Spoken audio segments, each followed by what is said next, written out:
ಸೀರೆ ಉಟ್ಕೋಬೇಕಂದ್ರೆ ತುಂಬಾ ಪ್ರಾಬ್ಲಮ್ಸ್ ಅಪ್ಪ, ಯಾರು ಉಟ್ಕೊಳ್ತಾರೆ ಅನ್ನೋರಿಗೆ ನಾನು ಅದಕ್ಕೆ ಸೊಲ್ಯೂಷನ್ಸ್ನ ಹೇಳ್ತಾ ಹೋಗ್ತೀನಿ. ನೀವು ಈ ವಿಡಿಯೋನ ನೋಡಿ. Hi everyone, welcome to my channel Mamata's ledge. ಇವತ್ತಿನ ವಿಡಿಯೋದಲ್ಲಿ ನೋಡಿ, ಸುಮಾರು ಲೇಡೀಸು ಈ ಸ್ಯಾರಿ ಉಟ್ಕೊಳ್ಬೇಕಾದಾಗ ತುಂಬಾ ಪ್ರಾಬ್ಲಮ್ಸ್ನ ಎದುರಿಸ್ತಾರೆ. ಅದರಲ್ಲೂ ಬಿಗಿನರ್ಸ್ಗಂತೂ ಅವ್ರಿಗೆ ಸಿಕ್ಕಾಪಟ್ಟೆ ಕನ್ಫ್ಯೂಸ್ ಇರುತ್ತೆ. ಕೆಲವೊಬ್ಬರಿಗೆ ದಪ್ಪ ಇರೋರಿಗೆ ಅಯ್ಯೋ ನಮಗೆ ಸೀರೆ ಉಟ್ಕೊಂಡ್ಬಿಟ್ರೆ ಹೊಟ್ಟೆ ಇನ್ನೂ ದಪ್ಪ ಕಾಣಿಸುತ್ತೆ, ಆ ಥರ ಎಲ್ಲ ಸುಮಾರು ಪ್ರಾಬ್ಲಮ್ಸ್ ಬರುತ್ತೆ ಸೀರೆ ಉಟ್ಕೊಂಡಾಗ ಅಂತ ಅನ್ಕೊಂತಾರೆ.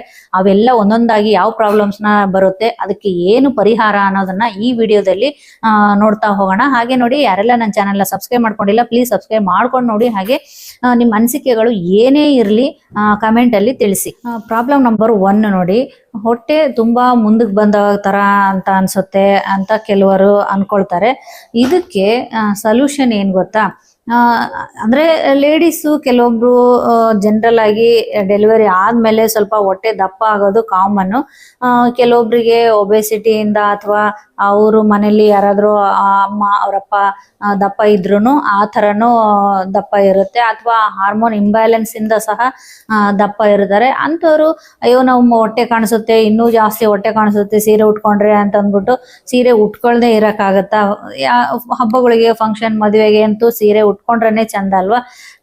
ಅದು ಪ್ರಾಬ್ಲಮ್ ಅನ್ಕೊಂಡು ನಾವು ಹಾಗೆ ಕೂತ್ಕೊಳ್ಳೋದಲ್ಲ. ಅದಕ್ಕೆ ಸೊಲ್ಯೂಷನ್ ಏನು ಅಂತ ನಾವು ಹುಡ್ಕೊಳ್ಬೇಕು.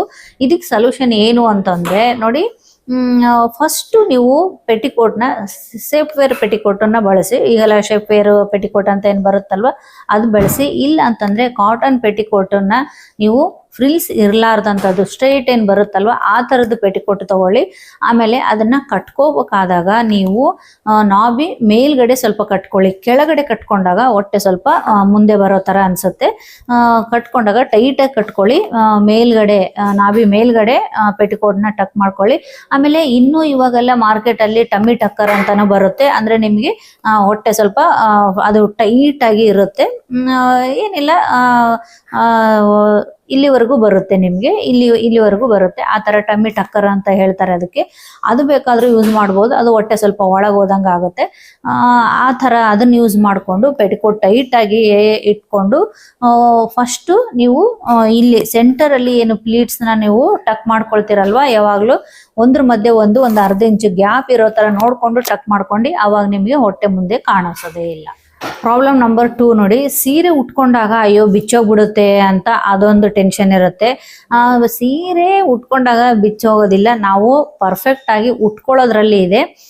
ಕೆಲವೊಂದ್ಸಲ ಫಂಕ್ಷನ್ ಅಲ್ಲಿ ನಾವು ಕಾನ್ಫಿಡೆಂಟ್ ಆಗಿ ಓಡಾಡೋದಕ್ಕೂ ಭಯ ಆಗುತ್ತೆ. ಒಂದು ಚೇರಲ್ಲಿ ಸೆಟ್ಲ್ ಆಗ್ಬಿಟ್ಟಿರ್ತಾರೆ ಸೀರೆ ಉಟ್ಕೊಂಡಾಗ, ಅಯ್ಯೋ ಫ್ರಿಲ್ಸ್ ಎಲ್ಲ ಹರ್ಡ್ಕೊಂಡ್ಬಿಡುತ್ತೆ, ಅಂದ್ರೆ ನಮ್ಮ ಪ್ಲೀಟ್ಸ್ ಏನೋ ಹರಡ್ಕೊಂಡ್ಬಿಡುತ್ತೆ, ಅಯ್ಯೋ ಇದು ಪಲ್ಲು ನೆರಿಗೆ ಎಲ್ಲ ಹರ್ಡ್ಕೊಳ್ಳುತ್ತೆ, ಜಾರುತ್ತೆ, ಆ ಥರ ಎಲ್ಲ ಟೆನ್ಷನ್ ಮಾಡ್ಕೊಂಡು ಒಂದು ಚೇರಿಗೆ ಸೆಟ್ಲ್ ಆಗಿ ಕೂತ್ಬಿಡ್ತಾರೆ.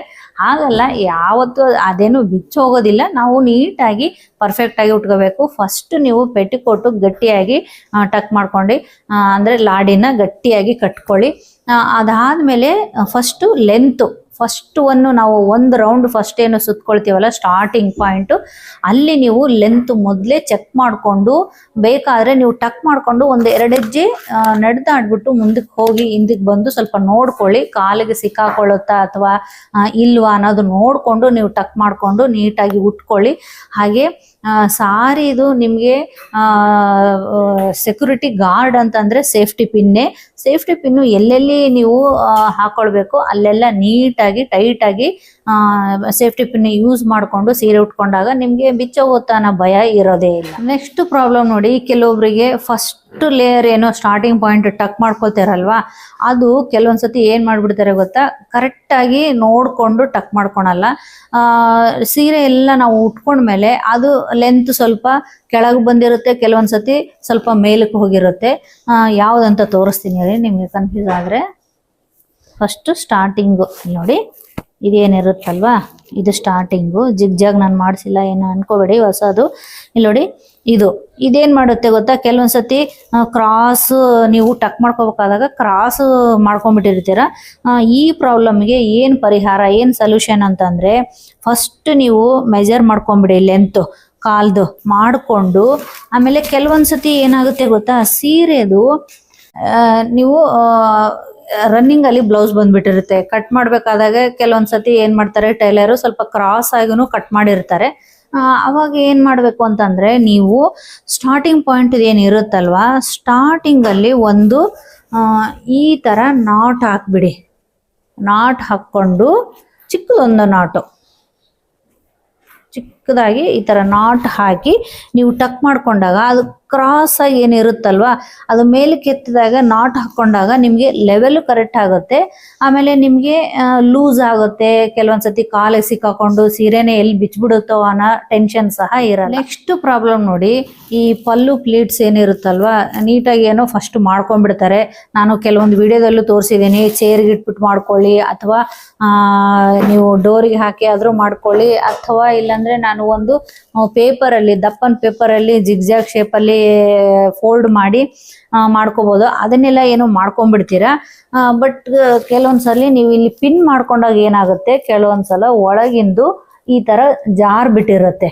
ಅದೇ ನಿಮ್ಗೆ ಪ್ರಾಬ್ಲಮ್ ಅನ್ಸುತ್ತೆ. ಅದು ಪ್ರಾಬ್ಲಮ್ ಏನಲ್ಲ, ನೀವು ಕೆಲವೊಂದ್ಸಲ ನೀವು ಪಿನ್ ಮಾಡ್ಕೋತಿರಲ್ವಾ, ಈ ಕಡೆ ಇಲ್ಲೆಲ್ಲ ನೀವು ಪಿನ್ ಮಾಡ್ತಾ ಬರ್ತೀರಾ. ಸ್ಟಾರ್ಟಿಂಗ್ ಇಲ್ಲೊಂದು ಇಲ್ಲೊಂದು ಇಲ್ಲೊಂದು ಏನು ಅರೇಂಜ್ ಮಾಡ್ಕೊಂತ ಪಿನ್ ಮಾಡ್ತಿರಲ್ವಾ, ಅವಾಗ ಮಾಡ್ಕೊಂಡಾಗ ಶೋಲ್ಡರ್ ಹತ್ರ ನೀವು ಎಲ್ಲಿ ಎಷ್ಟು ಲೆಂತ್ ನೋಡ್ಕೊಂಡು ಫಸ್ಟೇ ಸೀರೆಗೆ ಎಲ್ಲ ನೆರಿಗೆ ಸೇರಿಸಿ ಒಂದು ಪಿನ್ ಮಾಡ್ಕೊಂಡ್ಬಿಟ್ಟಿರಿ. ಅವಾಗ ಏನಾಗುತ್ತೆ ಗೊತ್ತಾ, ನೀವು ಕೈ ಹೋಗಿ ಆ ಕಡೆ ಈ ಕಡೆ ಮಾಡಿ ಹಾಕೊಳ್ಬೇಕಾದಾಗ ಆಗುತ್ತೆ. ಕೆಲವೊಂದ್ಸತಿ ಆ ಕಡೆ ಈ ಕಡೆ ಜರ್ದ್ ಬಿಡುತ್ತೆ. ಆವಾಗ ಆ ತರ ಆಗಲ್ಲ. ನೀವು ಮುಂಚೆನೆ ಸೀರೆಗೆ ಒಂದು ಪಿನ್ ಮಾಡ್ಕೊಂಡ್ಬಿಡಿ. ಅಂದ್ರೆ ಇಲ್ಲಿ ಶೋಲ್ಡರ್ ಹತ್ರ ಮೆಜರ್ ಮಾಡ್ಕೊಂಡು ಪಿನ್ ಮಾಡಿ ಆಮೇಲೆ ನೀವು ಬ್ಲೌಸ್ಗೆ ಇಟ್ಕೊಂಡು ಇನ್ನೊಂದು ಪಿನ್ ಹಾಕೊಂಡ್ಬಿಟ್ರೆ ಅವಾಗ ನಿಮ್ಗೆ ಯಾವ ಪ್ರಾಬ್ಲಮ್ಮು ಬರಲ್ಲ. ನೀಟಾಗಿ ಹಾಗೇ ಇರುತ್ತೆ ನಿಮ್ಮ ಪ್ಲೀಟ್ಸ್. ನೆಕ್ಸ್ಟ್ ಪ್ರಾಬ್ಲಮ್ ನೋಡಿ, ಸೀರೆ ಹಿಂದ್ಗಡೆ ನಾವು ನಡಿಬೇಕಾದಾಗ ಮೇಲಕ್ಕೆ ಹೋಗ್ತಾ ಇರುತ್ತೆ ಅಂತ ಅದೊಂದು ಪ್ರಾಬ್ಲಮ್ ಅನ್ಕೊಂತಾರೆ. ಅದಕ್ಕೆ ಏನ್ ಪರಿಹಾರ ಗೊತ್ತಾ, ನಾನು ಯಾವ್ದು ಹೇಳ್ತಾ ಇದ್ದೀನಿ ಅಂದ್ರೆ ತೋರಿಸ್ತೀನಿ ರೀ. ನೋಡಿ, ಈ ತರ ಹಿಂದ್ಗಡೆ ಇದು ಫಸ್ಟ್ ಏನು ನಾವು ಟಕ್ ಮಾಡ್ಕೊಂಡಿರ್ತೀವಲ್ವಾ, ಅದು ಕೆಲವೊಂದ್ಸಲ ಹಿಂಗ್ ಫೋಲ್ಡ್ ಆಗಿ ಒಂದೊಂದ್ಸಲ ಪೆಟಿಕೋಟ್ ಸಹ ಕಾಣಿಸ್ತಿರುತ್ತೆ, ಅಥವಾ ನಡಿಬೇಕಾದಾಗ ಮೇಲಕ್ಕೆ ಹೋಗ್ತಾ ಇರುತ್ತೆ. ಅದು ಒಂಥರ ಸರಿ ಅನ್ಸಲ್ಲ. ಅವಾಗ ಏನ್ ಮಾಡ್ಬೇಕು ಗೊತ್ತಾ, ನಾವು ಪೆಟಿಕೋಟ್ ಜೊತೆಗೆ ಪೆಟಿಕೋಟ್ಗೂ ಮತ್ತು ಲಾಸ್ಟ್ ಲೇಯರ್ ಸೀರೆಗೆ ಒಂದು ಟೇಪು, ಟ್ರಾನ್ಸ್ಪರೆಂಟ್ ಟೇಪ್ ಸಿಗುತ್ತಲ್ವಾ, ಅಂದ್ರೆ ಸಾರಿಗೆ ಅಂತಾನೆ ಸಿಗುತ್ತೆ. ಅದನ್ನ ತಗೊಂಡು ನೀವು ಟಕ್ ಮಾಡಿಬಿಟ್ರೆ ಎರಡು ಪೆಟಿಕೋಟ್ಗೆ ಮತ್ತೆ ಸೀರೆಗೆ ಜಾಯಿಂಟ್ ಮಾಡಿಬಿಟ್ರೆ ಅವಾಗ ನಿಮ್ಗೆ ನೀವು ಎಷ್ಟೇ ರಫ್ ಅಂಡ್ ಟಫ್ ಆಗಿ ಓಡಾಡಿ ಮೆಟ್ಲು ಬೇಕಾದ್ರೆ ನೀವು ಹತ್ತಿ ಅವಾಗ ಅದು ಫೋಲ್ಡ್ ಆಗಲ್ಲ, ಮೇಲಕ್ಕೂ ಹೋಗಲ್ಲ. ನೀವು ನೆಕ್ಸ್ಟ್ ಪ್ರಾಬ್ಲಮ್ ನೋಡಿ, ಸೀರೆ ಉಟ್ಕೊಂಡಾಗ ಹಿಂದೆ ಬಲೂನ್ ತರ ಉಟ್ಕೊಂಡಿರುತ್ತೆ ಅಂತ ಕೆಲವೊಬ್ರು ಅದೊಂದು ಪ್ರಾಬ್ಲಮ್ಮು ಅನ್ಕೊಳ್ತಾರೆ. ಬಟ್ ಏನಾಗುತ್ತೆ ಗೊತ್ತಾ, ನಾವು ಫಸ್ಟ್ ಹೇಳ್ದಾಗೆ ನೀವು ಸೆಂಟ್ರ್ ಪ್ಲೀಟ್ಸ್ ಏನು ಮಾಡ್ಕೊಳ್ತೀರಾ ಅಂದ್ರೆ ಈ ಪ್ರಾಬ್ಲಮ್ಗೆ ನಾನು ಅದಕ್ಕೆ ಪರಿಹಾರ ಹೇಳ್ತಾ ಇದ್ದೀನಿ. ಸೆಂಟ್ರ್ ಪ್ಲೀಟ್ಸ್ ನೀವು ಮಾಡ್ಕೋತೀರಲ್ವಾ, ಲಾಸ್ಟ್ ಅಲ್ಲಿ ಏನಾಗುತ್ತೆ, ಕೆಲವೊಬ್ರು ಜಾಸ್ತಿ ಬಟ್ಟೆ ಉಳಿದ್ ಬಿಡುತ್ತೆ. ಅದನ್ನ ಏನ್ ಮಾಡ್ಬಿಡ್ತಾರೆ ಗೊತ್ತಾ, ಹೀಗೆ ಹಿಂದೆ ತಗೊಂಡ್ಬಿಟ್ಟು ಹಿಂದ್ಗಡೆ ಟಕ್ ಮಾಡ್ಬಿಡ್ತಾರೆ. ಅವಾಗ ಏನಾಗುತ್ತೆ, ಹಿಂದೆ ಜಾಸ್ತಿ ಬಟ್ಟೆ ನಿಮ್ಗೆ ಅಲ್ಲೇ ಒಂದೇ ಕಡೆ ಕಲೆಕ್ಟ್ ಆಗಿ ಉಬ್ಕೊಂಡು ತರ ಅನ್ಸ್ಬಿಡುತ್ತೆ. ಹಂಗಾಗಿ ಲಾಸ್ಟ್ ಪ್ಲೀಟ್ಸ್ ಏನ್ ಬರುತ್ತಲ್ವಾ ಅದು ಸ್ವಲ್ಪ ದೊಡ್ಡದಾಗಿ ಇಲ್ಲಿಂದ ತಗೊಂಡು ದೊಡ್ಡದಾಗಿ ನೀವು ಮಾಡಿಕೊಂಡು ಬೇರೆ ಎಲ್ಲಾ ಪ್ಲೀಟ್ಸ್ ಜೊತೆಗೆ ಟಕ್ ಮಾಡ್ಕೊಂಡಾಗ ಹಿಂದೇನು ನಿಮ್ಗೆ ನೀಟಾಗಿ ಎಲ್ಲೂ ಉಬ್ಕೊಳ್ಳೋ ತರನು ಕಾಣಿಸೋದೇ ಇಲ್ಲ. ಆಮೇಲೆ ಹಿಪ್ ಪ್ಲೀಟ್ಸು ನೀಟಾಗಿ ಅಲ್ಲೂ ಸಹ ಅಷ್ಟೇ ಹಿಪ್ ಪ್ಲೀಟ್ಸ್ನು ಬರೋ ತರ ನೀವು ಉಟ್ಕೊಂಡ್ರೆ ಅವಾಗ ನಿಮ್ಗೆ ಶೇಪ್ ನೀಟಾಗಿ ಕಾಣಿಸುತ್ತೆ. ನಾವು ಯಾವಾಗ್ಲೂ ನೋಡಿ ಸೀರೆ ಉಟ್ಕೊಂಡಾಗ ಮುಂದೆ ಅಷ್ಟೇ ನೀಟಾಗಿ ಚೆನ್ನಾಗಿ ಕಾಣಿಸ್ಬೇಕು ಅಂತಲ್ಲ, ಹಿಂದೆ ನೋಡಿದಾಗೂ ಸುಂದರವಾಗಿರ್ಬೇಕು, ಮುಂದೆ ನೋಡಿದಾಗೂ ಸುಂದರವಾಗಿರ್ಬೇಕು. ಈ ಪರಿಹಾರನ ನೀವು ಗಮನದಲ್ಲಿ ಇಟ್ಕೊಳ್ಳಿ. ಈ ವಿಡಿಯೋದಲ್ಲಿ ನೋಡಿ ಇಷ್ಟು ಪ್ರಾಬ್ಲಮ್ಸ್ ಏನೋ ನಾನು ಹೇಳ್ತಾ ಬಂದಲ್ಲ, ನೀವು ಯಾವ ಸೀರೆ ಉಟ್ಕೊಳ್ಬೇಕಾದಾಗ ಯಾವ ಪ್ರಾಬ್ಲಮ್ಸ್ನ ಜಾಸ್ತಿ ಫೇಸ್ ಮಾಡ್ತೀರಾ ಅನ್ನೋದನ್ನ ನನಗೆ ಕಮೆಂಟ್ ಅಲ್ಲಿ ತಿಳಿಸಿ. ಹಾಗೆ ಈ ವಿಡಿಯೋ ಯೂಸ್ಫುಲ್ ಅನ್ಸಿದ್ರೆ ಒಂದು ಲೈಕ್ ಕೊಡಿ, ಶೇರ್ ಮಾಡಿ ನಿಮ್ಮ ಫ್ರೆಂಡ್ಸಿಗೆ, ಫ್ಯಾಮಿಲಿಗೆ. ಹಾಗೆ ನೋಡಿ ನನ್ನ ಚಾನೆಲ್ನ ಸಬ್ಸ್ಕ್ರೈಬ್ ಮಾಡ್ಕೊಂಡು ನೋಡಿ, ಮಾಡ್ತೀರಾ, ಒಳ್ಳೊಳ್ಳೆ ಕಮೆಂಟು ಹಾಕ್ತೀರಾ, ಆದರೆ ಸಬ್ಸ್ಕ್ರೈಬ್ ಮಾಡೋದು ಮಾತ್ರ ಮರಿತೀರಾ. ಅದಕ್ಕೆ ನಾನು ನಿಮಗೆ ಪದೇ ಪದೇ ವಿಡಿಯೋ ಸ್ಟಾರ್ಟಿಂಗಲ್ಲಿ ಎಂಡಿಂಗಲ್ಲಿ ನಿಮಗೆ ನೆನ್ಪು ಮಾಡ್ತೀನಿ. ಹಾಗಾಗಿ ಸಬ್ಸ್ಕ್ರೈಬ್ ಮಾಡ್ಕೊಂಡು ನೋಡಿ. ಹಾಗೆ ನೆಕ್ಸ್ಟ್ ಒಂದು ಒಳ್ಳೆ ಯೂಸ್ಫುಲ್ ವಿಡಿಯೋದೊಂದಿಗೆ ಮತ್ತೆ ಬರ್ತೀನಿ ಅಂತ ಹೇಳ್ತಾ, ಅಲ್ಲಿವರೆಗೂ ಟಾಟಾ, ಬಾಯ್ ಬಾಯ್, ಟೇಕ್ ಕೇರ್.